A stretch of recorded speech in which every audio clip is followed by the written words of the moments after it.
ഒക്കെ ആയിട്ട് അതിൻ്റെ ആമുഖവും പ്രസ്താവനയൊക്കെ വായിക്കൂ, അത് കഴിഞ്ഞിട്ട് പുസ്തകം വായിക്കൂ എന്ന് പറയാറുണ്ട്. നമ്മൾ സാധാരണ ഒരു പുസ്തകം കിട്ടിക്കഴിഞ്ഞാൽ നമ്മൾ അത് രണ്ടും വിടും, നമ്മൾ പുസ്തകത്തിലേക്ക് നേരത്തെ കിടക്കും. കുറച്ച് കഴിയുമ്പോൾ നമ്മൾ വിചാരിക്കും ആ പുസ്തകം ഒന്നിനും കൊള്ളില്ല, എന്നിട്ട് അത് വയ്ക്കുകയും ചെയ്യും. അതിനിട വരാതിരിക്കാൻ വേണ്ടിയിട്ടാണ് ഈ നമ്മുടെ ശാസ്ത്രങ്ങളിലെ ധ്യാന ശ്ലോകങ്ങളൊക്കെ വെച്ചിരിക്കുന്നത്. അപ്പോൾ കഴിഞ്ഞ പ്രാവശ്യം നമ്മൾ ആദ്യത്തെ ധ്യാന ശ്ലോകം കണ്ടു, എവിടെയാണ് അതിൻ്റെ സന്ദർഭം എന്നുള്ളതൊക്കെ മനസ്സിലാക്കി, ഭാരത യുദ്ധത്തിൻ്റെ നടുവിലാണെന്നൊക്കെ നമ്മൾ മനസ്സിലാക്കി. അത് കഴിഞ്ഞിട്ട് അത് ആരാണ് നമുക്ക് ഇത്രയും വലിയ ഏത് ടി വി ആണ് അത് പ്രൊഡ്യൂസ് ചെയ്തത്, എവിടെയാണ് അവർ ചെന്നിരുന്നത്, ആരാണ് ഇത്രയും വലിയ യുദ്ധത്തിൻ്റെ നടുവിൽ ആർക്കാണ് ഇതൊക്കെ ചെന്ന് റെക്കോർഡ് ചെയ്യാനായിട്ട് സാധിക്കുക, അതൊക്കെ സാധ്യമാണോ എന്നുള്ളതിനുള്ള ഉത്തരമാണ് ഇനിയുള്ള ശ്ലോകങ്ങളിലൊക്കെ കിട്ടാൻ പോകുന്നത്. അപ്പോൾ ആദ്യം തന്നെ ഇത് ആരാ നമുക്ക് തന്നത്, ഈ മഹാഭാരതം തന്നത് ആരാന്നൊക്കെ എല്ലാവർക്കും അറിയാമല്ലേ. മഹാഭാരതം ആരാ എഴുതിയേക്കണേ? ഭഗവാൻ വേദവ്യാസ മഹർഷിയാണ്.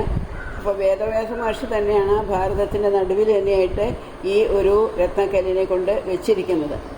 അപ്പോൾ ആദ്യം തന്നെ എന്താണ് ഭഗവത്ഗീത എന്ന് പറഞ്ഞു കഴിഞ്ഞു. അത് കഴിഞ്ഞ് രണ്ടാമത് ഇത് നമുക്ക് തന്നിരിക്കുന്നതായ കാലാകാലത്തോളം നിലനിന്ന് വരുന്നതായിട്ടുള്ള ഈ തത്വസംഹിതയെ നമുക്കായി ഇത്രയും എളുപ്പമായി കഥാരൂപത്തിലായിട്ടും ഇത്രയും ക്ലിയറായിട്ട് നമുക്ക് കണ്ണിൻ്റെ മുമ്പിൽ കാണാകുന്ന മാതിരിയുള്ള രൂപത്തിൽ കൊണ്ടുവന്ന് തന്നിരിക്കുന്നത് ആരാണെന്ന് വിചാരിച്ചാൽ അത് വ്യാസഭഗവാനാണ്. അപ്പോൾ ആ വ്യാസഭഗവാനെ നമസ്കരിച്ചുകൊണ്ടാണ് രണ്ടാമത്തെ ശ്ലോകം. നമോസ്തുതേ വ്യാസവിശാലബുദ്ധേ പുല്ലാരവിന്ദായതപത്രനേത്ര യേനത്വയാ ഭാരതതൈലപൂർണ്ണ പ്രജ്വാലിതോ ജ്ഞാനമയ പ്രദീപ എന്നാണ് രണ്ടാമത്തെ ശ്ലോകത്തിൽ പറയണത്. എന്താ പറയുന്നത്? ആദ്യം തന്നെ നമസ്കരിക്കുകയാണ്. നമ്മുടെ ഭാരതീയ തത്വത്തിൽ ഇത് പ്രകാരം, ട്രഡീഷൻ പ്രകാരം നമസ്കാരമാണ് നമ്മളുടെ ഒരു താഴ്മ കാണിക്കാനായിട്ടുള്ള, ഗുരുവിൻ്റെ മുമ്പിൽ നമ്മളെ താഴ്മ കാണിക്കാനുള്ള ഒരു ഭാവമാണ്. എന്താ വെച്ചാൽ ഗുരുവിനേക്കാൾ വലുത് ഞാനാണെന്ന് പറഞ്ഞ് നിന്നാൽ വെള്ളം താഴേന്ന് മുകളിലോട്ട് കയറില്ല. അതേമാതിരി തന്നെയാണ് താഴ്മ കാണിച്ചില്ല എന്നുണ്ടെങ്കിൽ ആ അറിവ് നമ്മളിലേക്ക് പകർത്തി തരാനായിട്ട് സാധിക്കില്ല. അതുകൊണ്ട് നമോസ്തുതേ എന്ന് പറഞ്ഞുകൊണ്ടാണ് തുടങ്ങുന്നത് തന്നെ. വ്യാസഭഗവാനെ അങ്ങേക്കായിക്കൊണ്ട് നമസ്കാരം. എന്താണ് വ്യാസ എന്ന് പറഞ്ഞാൽ തന്നെ വ്യാപകമായിട്ടുള്ളതെന്നാണ് അർത്ഥം. ആ നമ്മുടെ ഒന്നും ബുദ്ധി മാതിരിയല്ല. നമ്മുടെയൊക്കെ ചെറിയ ഇതിൻ്റെ ഉള്ളിൽ എടുക്കുന്ന ബുദ്ധിയേ ഉള്ളൂ നമുക്ക്. അത് തന്നെ നമ്മുടെ അത്യാവശ്യ കാര്യങ്ങൾക്ക് ഉപയോഗിക്കുന്നല്ലാതെ അങ്ങോട്ടും ഇങ്ങോട്ടും തിരിച്ചുപയോഗിക്കാൻ നമുക്ക് കഴിയില്ല. അപ്പോൾ വ്യാസൻ്റെ ബുദ്ധി അങ്ങനെയല്ല, വിശാല ബുദ്ധിയെന്ന്, എന്തെന്നില്ലാത്ത അപാരമായിട്ടുള്ള ഒരു ചെറിയ ഒരു പൊട്ടക്കുളത്തിലിരിക്കുന്ന ഒരു തവള സമുദ്രത്തിൽ ചെന്ന് കാണുമ്പോൾ അപാരം എന്ന് പറയണ മാതിരി, പാരാവാരം എന്നാണ് സമുദ്രത്തിനുള്ളൊരു പേര് തന്നെ, പാരാവാരം എന്നാണ്. നമുക്ക് അളക്കാൻ സാധിക്കാത്ത മാതിരി വിശാലമായിട്ടുള്ള ബുദ്ധിയോട് കൂടിയിരിക്കുന്നവനാണ് അദ്ദേഹം. പിന്നെ എന്താ അദ്ദേഹത്തിൻ്റെ പുല്ലാരവിന്ദായത പത്രനേത്ര, ആ കണ്ണിൻ്റെ ഭംഗി പറയാണ്. നമ്മുടെ ഉള്ളിൽ അറിവും സ്നേഹവും ആദരവും ഒക്കെ ഉണ്ടെന്നുണ്ടെങ്കിൽ അത് പ്രകടമാകുക നമ്മുടെ കണ്ണിൽ കൂടിയാണെന്നാണ് പറയുക. കണ്ണിൽ കൂടിയാണ് നമുക്ക് അത് കൺവേ ചെയ്യാനായിട്ട് സാധിക്കുക. അതുകൊണ്ട് വ്യാസഭഗവാനെ പറ്റി ഓർക്കുമ്പോൾ ആ ഗുരുവിൻ്റെ കണ്ണിൽ തന്നെ ഈ ലോകത്തിനോടുള്ള സ്നേഹവും അവർ കഷ്ടപ്പെടുന്നത് കണ്ടിട്ടുള്ള ആ സങ്കടവും, ആ സങ്കടം തീർക്കാനായിട്ട് എന്നെ കൊണ്ടിന്ന് ചെയ്യാൻ സാധിക്കുമെന്നുള്ള ആഗ്രഹവും ഒക്കെ കൂടി ചേർന്നിട്ട് അദ്ദേഹത്തിൻ്റെ കണ്ണ് വികസിച്ച് നിൽക്കുന്നു. നമ്മൾ ദേവീദേവന്മാരുടെയൊക്കെ കണ്ണ് പറയുമ്പോൾ എപ്പോഴും പറയും താമരക്കണ്ണ്, താമര ഇതൾ മാതിരി വികസിച്ചതെന്ന്. അതിൻ്റെ അർത്ഥം താമര ഇതൾ അവിടെ കൊണ്ടുവച്ചാൽ അതിൻ്റെ വികാസം അളക്കാൻ പറ്റുന്നുള്ളതല്ല, അത്രയ്ക്കും വികസിതമാണ്. നമുക്ക് ഒരാളോട് ദേഷ്യം വരുമ്പോൾ നമ്മുടെ കണ്ണ് ചുരുങ്ങും, നമുക്ക് സ്നേഹം വരുന്ന സമയത്ത് നമ്മുടെ കണ്ണ് വികസിക്കും. അത് സ്വാഭാവികമായിട്ടുള്ളതാണ്. അപ്പോൾ വിശാല ബുദ്ധി എന്ന് പറഞ്ഞു കഴിഞ്ഞിട്ട് പിന്നെ പറയുന്നുണ്ട് അത് കാണാം. അങ്ങ് എങ്ങനെയാണ് വിശാല ബുദ്ധി എന്ന് ഞങ്ങൾക്ക് മനസ്സിലാകുന്നത്? അങ്ങോട്ട് കണ്ണ് കണ്ടാൽ തന്നെ ഞങ്ങൾക്ക് മനസ്സിലാകും. നമ്മളെല്ല താമര ഇതൾ മാതിരി ഇങ്ങനെ വികസിച്ച് നിൽക്കുന്നതായൊരു താമരപ്പൂവിൻ്റെ ഭംഗിയാണ് ഞങ്ങളുടെ കണ്ണുകൾക്ക്. ആ കണ്ണുകളെ കൊണ്ടാണ് അദ്ദേഹം ലോകത്തിനെ കാണുന്നത്. നമ്മൾ കാണുന്ന മാതിരി എല്ലാ ലോകത്തിനെയും അദ്ദേഹം കാണുന്നത്. നമ്മൾ കാണുന്നത് ചെറിയ ചെറിയ ഞാൻ വേറെ നീ വേറെ എന്നുള്ള ഭാവത്തിലാണ് നമ്മൾ കാണുന്നത്.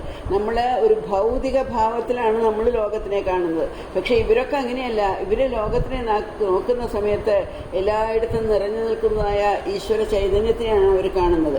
ശ്രീരാമകൃഷ്ണദേവൻ എവിടെ നോക്കിയാലും ദേവി തന്നെയാണ് കണ്ടിരുന്നത് എന്ന് പറയും.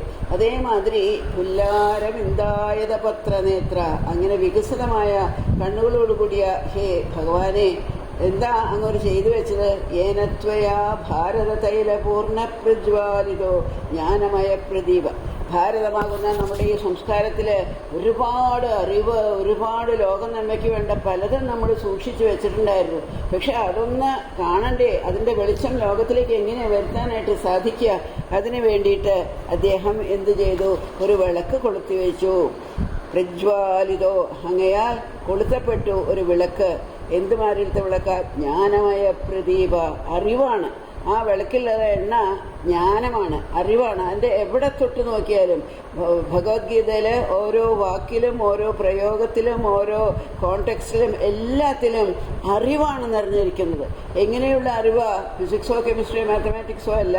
ഏതൊരു അറിവുണ്ട് നമുക്ക് നമ്മുടെ ഉള്ളിലിരിക്കുന്നതായിട്ടുള്ള പരമാത്മാവിനെ കാണാനും അറിയാനും അതിനെ ഉൾക്കൊള്ളാനും അതിനെ ബാഹ്യപ്രകടനത്തിലേക്ക് കൊണ്ടുവരാനും സാധിക്കുമോ? ആ അറിവാകുന്ന ആ വിളക്കിനെയാണ് അദ്ദേഹം കൊളുത്തി വെച്ചിരിക്കുന്നത്. അങ്ങനെ ഇരിക്കുന്നതായിട്ടുള്ള വ്യാസഭഗവാന് നമസ്കാരം എന്ന് പറഞ്ഞുകൊണ്ടാണ് രണ്ടാമത്തെ ശ്ലോകത്തിലേക്ക് നമ്മൾ കിടക്കുന്നത്. മൂന്നാമത് പിന്നെ ആരാ നമുക്ക് തന്നത്? നേരത്തെ കാണു, ഭഗവത നാരായണേന സ്വയം. അപ്പോൾ അടുത്ത് പറയുന്നത് നാരായണനെ തന്നെയാണ്. പ്രപന്നപാരിജാതായ സ്തോത്രവേത്രൈകപാണയെ ജ്ഞാനമുദ്രായ കൃഷ്ണായ ഗീതാമൃതദുഹേ നമ. ഭഗവാൻ എന്താ ചെയ്തത്? ഗീതയാകുന്ന അമൃതത്തിനെ കറന്നെടുത്തു. അദ്ദേഹത്തിൻ്റെ കുലത്തൊഴിലായിരുന്നല്ലോ പശുവിനെ കറക്കല്. ഇടയച്ചക്കനായിട്ടല്ലേ വളർന്നത്. അപ്പോൾ പാല് കറക്കല് വളരെ എളുപ്പമാണ്, ഒരു വിഷമമൊന്നുമില്ല. അതിനുവേണ്ടി പ്രത്യേകം ട്രെയിനിങ് എടുക്കുകയോ വർക്ക്ഷോപ്പ് പോവുകയോ ഒന്നും വേണ്ട. ഇടയക്കുട്ടികൾക്ക് പാല് കറക്കുക എന്ന് പറയുന്നത് വളരെ സുഗമമായിട്ടുള്ളൊരു കാര്യമാണ്. അങ്ങനെ വളരെ സുഗമമായിട്ട് ആ പാലിനെ കറന്നു തന്ന ഗീതാമൃത ദുഹേന. എന്തായിരുന്നു ആ പാല്? ഗീതയാകുന്ന അമൃതത്തിനെ നമുക്ക് കറന്നു തന്നതായിട്ടുള്ള ഭഗവാന് നമസ്കാരമാണ് രണ്ടാമത്തെ. എന്താണ് അദ്ദേഹത്തിൻ്റെ ക്വാളിഫിക്കേഷൻസ്? നമുക്കങ്ങനെ ചെല്ലാൻ പറ്റുന്ന മാതിരിയാണോ? പ്രപന്ന പാരിജാതായ, ആര് ചെന്ന് നമസ്കരിച്ചാലും അവർക്ക് അനുഗ്രഹമല്ലാതെ മറ്റൊന്നും കൊടുക്കാത്തതായിട്ട്. ഒരു പാരിജാത മരത്തിൻ്റെ അടുത്ത് പോയാൽ വാസനയല്ലാതെ മറ്റൊന്നും എനിക്ക് തരാനില്ല. അപ്പോൾ അതേമാതിരി ഭഗവാന്റെ അടുത്ത് പോയി കഴിഞ്ഞാൽ ആ പ്രപന്ന പാരിജാതായ, ആരാണോ തന്നെ ശരണം പ്രാപിക്കുന്നത് അവർക്കെല്ലാം അനുഗ്രഹം മാത്രം കൊടുത്തുകൊണ്ടിരിക്കുന്നതായ ഭഗവാന് നമസ്കാരം. എന്താ അദ്ദേഹത്തിൻ്റെ അപ്പോഴത്തെ ആ സ്ഥിതി? സ്തോത്രവേത്രൈകപാണയെ, ഒരു കയ്യിൽ ചാട്ടവാറാണ് പിടിച്ചുകൊണ്ടിരിക്കുന്നത്. കുതിരകളെ നിയന്ത്രിക്കാനുള്ള ചാട്ടവാറ്. ചാട്ടവാറുകൊണ്ട് എന്താ ചെയ്യുക? കുതിരകളെ നിയന്ത്രിക്കുക. ആരാണ് നമ്മുടെ ഉള്ളിലുള്ള കുതിരകൾ? നമ്മുടെ പഞ്ചേന്ദ്രിയങ്ങളാകുന്ന ഈ കുതിരകളാണ് നമ്മളെ പലയിടത്തേക്കും കൊണ്ടുപോയി നമ്മളെ കഷ്ടപ്പെടുത്തുന്നതായിട്ടുള്ളത്. ഓരോന്നിൻ്റെ വഴിക്കുള്ള ഓരോ പ്രലോഭനങ്ങളിലേക്ക് നമ്മളെ കൊണ്ടുപോകുന്നത് ഈ കുതിരകളാണ്.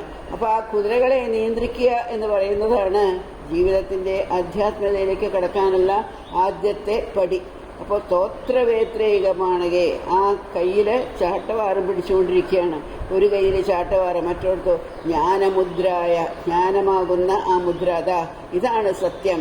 ഈ മൂന്നെണ്ണത്തിനേക്കം ചെയ്ത് എൻ്റെ അടുത്തേക്ക് വരൂ എന്ന് പറയുന്നതായിട്ടുള്ള ആ ജ്ഞാനമുദ്ര കയ്യിൽ വെച്ചുകൊണ്ടിരിക്കുന്നതായിട്ടുള്ള ഭഗവാൻ ശ്രീകൃഷ്ണന് നമസ്കാരം. ഇതാണ് 2ഉം 3ഉം ശ്ലോകങ്ങൾ. അപ്പോൾ പാർത്ഥായ പ്രതിബോധിതം ഭഗവതാ നാരായണേന സ്വയം വ്യാസേന ഘൃതിനാം പുരാണമുനിനാ മധ്യേ മഹാഭാരതം അദ്വൈതാമൃതവർഷിണിയും. അത് മറക്കരുത്. നമ്മളെ അമ്മ എന്ന് പറയുന്നതിൻ്റെ അമ്മയുടെ രൂപം എന്താ? അദ്വൈതമാണ്. യാതൊരു ഭേദഭാവമില്ലാത്ത ഒരു മനസ്ഥിതി ആർക്കാണുള്ളത്? അമ്മയ്ക്കാണുള്ളത്.